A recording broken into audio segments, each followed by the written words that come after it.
In this presentation, we are going to cover SMART and SMARTer goals. Why should I set goals? There are many reasons a person may set goals. Generally speaking, goals allow us to create a game plan. This plan should include figuring out what I need to do, who can help or assist me, and most importantly, why you want to accomplish this goal. Your why is often the biggest motivator in your goal's success. Goals, if set well, give us a way to check in on progress, and they increase motivation by giving us something to reach for. I want you to think about goal setting as a process. To fully understand our why, what is needed, the support that exists, and how we plan to get there, we will need to reflect more.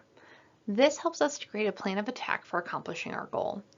So I encourage you to start your goal reflection as we go through this video. Think of a general goal that you have and let's work through making it smart and maybe even a bit smarter. I'm going to use I want to graduate as our example goal throughout this presentation. So the first element of a SMART goal or a SMARTer goal is to be specific about your goal. This allows you to have clarity in that goal that you are setting. So for example, I want to graduate is not specific, but I want to graduate with an Associate of Applied Science in nursing is specific and gives me more clarity as I move forward in my goal setting reflection. And that's because we know that there are a number of different nursing degrees that one can be striving for. And so this gives me a clear focus of where I am actually trying to go. Next, your goal will need to be measurable. This can be thought of as creating progress milestones and figuring out how it will be measured. This is going to look different based upon what the goal is. Because if, maybe my goal is to live a more healthy lifestyle, then maybe I'm measuring that with how much activity I'm doing throughout the week or maybe what I'm eating and things like that. But my milestones for graduating oftentimes are meeting the prerequisites, doing the work that needs to be done, getting licensures along the way. And so with our example, some of my measurable items for the I want to graduate within a Associate of Applied Science and Nursing is going to be I first need to complete some prerequisites. I need to take a TEAS exam. I need to get into the LPN program. I need to complete my LPN requirements and the licensure. I'm going to apply for the RN program, complete those requirements, and that will get me to the graduation part, but then I need to pass that NCLEX RN exam. And so there are a lot of places that I can measure along the way if, this is the goal that we're going for. A is for attainable. Do you have what you need to achieve this goal? And so this really helps us to safeguard from unrealistic expectations, timelines, and other barriers in the goal setting process. Some aspects of this reflection help you to figure out where your support is, what you need from others, and what you need to do to get ready for this goal. So for example, I'm not currently a licensed practical nurse. So to be able to graduate with an Associate of Applied Science in Nursing, I need to accomplish all of those prereqs first. So I need to be a licensed LPN, apply for the program, get into the program. And so with that, another aspect of that attainability in that is, am I willing to put the work in to meet that goal? Hopefully yes, because that's the goal that is being set. And if not, then maybe that's a way that it's not attainable. Another way that it might not be attainable is if I am trying to say that I want to graduate this degree in 2 years, that's not attainable because there's about 4 years of coursework that I have to do to graduate with this degree.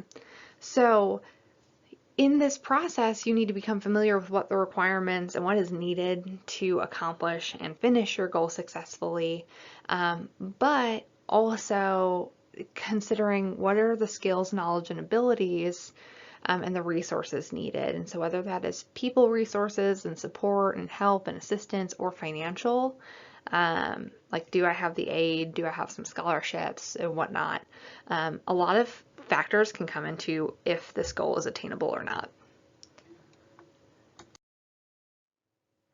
Next, Is this goal relevant to your long-term goals or objectives? This is a check-in that helps align your goals with your values, what you want to do, where do you want to be in 5 years.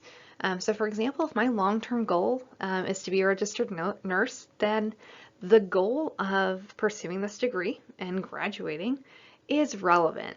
And if my action steps help me to accomplish those things, then again, it's still relevant. However, if I don't actually want to be a nurse, if I'm like really terrified of blood and that's like not a thing I can work with, then maybe this isn't the path for me, and maybe this is kind of the like wake up call. Another piece of this relevant side of reflection is figuring out, are all of your supporting actions really helping to meet that goal? And so if I decide that I'm going to go off on this side quest and also pursue some welding classes, that's not really relevant to me accomplishing this goal or this degree program. So this is kind of used as a check-in to see if you're still on track while developing your goals and action steps. T is for time bound. So time bound is an important element for keeping your goal on task. Because have you ever said, well, I'll do that someday, and someday never really seemed to come around? That might be because you didn't set aside time for it or give it yourself a deadline. Time can be a powerful motivator to complete a task or goal. It's the kind of like, oh crud, it's due and I have to finish it. And even if that deadline is for ourselves, right, that can be motivating. But your time frame should be attainable. So, again, I want to a time-bound and attainable goal using our example goal is I want to graduate with an Associate of Applied Science in Nursing from Arkansas Tech University, Ozark campus within 4 years. And so that is attainable. But if I was to say 2, you'd be like, you can't actually accomplish that. You don't have enough time in the day to make that happen. So minimally, your goals should be SMART: specific, measurable, attainable, relevant, and time-bound. To kick your goal up a notch, you can make your goal smarter by adding ER, and we're going to walk through those in just a moment. E is for evaluative. This is your plan to check in with your goal itself.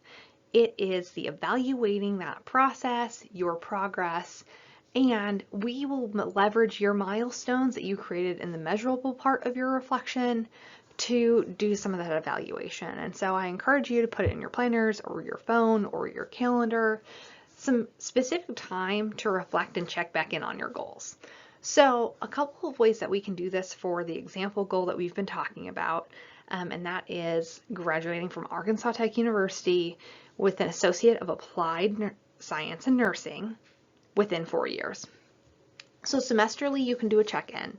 Is your GPA in a place that will allow you to gain admission into the programs that you want to be in? If that answer is yes, great. You kind of passed some of your evaluation for that check-in period. Next, did you get the score that will make you a competitive candidate on the TEAS test? And so that allows you to kind of apply for some of those programs. Another way to check in is checking in on your applications for admission. Did you submit them on time and did you get into the program? If you didn't, what's that timeline look like for you to get into the program the very next semester? Or what do you need to do to be a successful applicant? So it's important to note that evaluating it is just kind of the figuring out, are you on track? Are you doing the right thing? And kind of identifying if what you're doing is good and good enough, or if what you were doing needs to be shifted or changed. No change actually comes with the evaluative process. So we're going to talk about our next step. R is for revisable, and the revisable piece allows us to course correct. It allows us to revise our action plans, our action steps, maybe even our timeline and other aspects of the goal, because when we are able to revise, we give and build in some grace for any setbacks, getting back on track, if any adjustments or life changes happen. And so perhaps your timeline changes because you choose to go into the workforce after you complete your LPN work, even though your ultimate goal still might be to graduate with that associate of applied science and nursing, but your pathway or your timeline or how you're going to get there maybe changes slightly.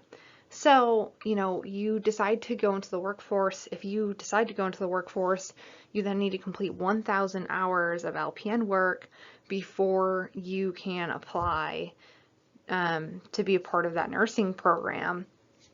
So you might need to revise some aspects of your goal. So your timeline, your other things, and it's okay. Your goal didn't change, but you're figuring out a different pathway to get there.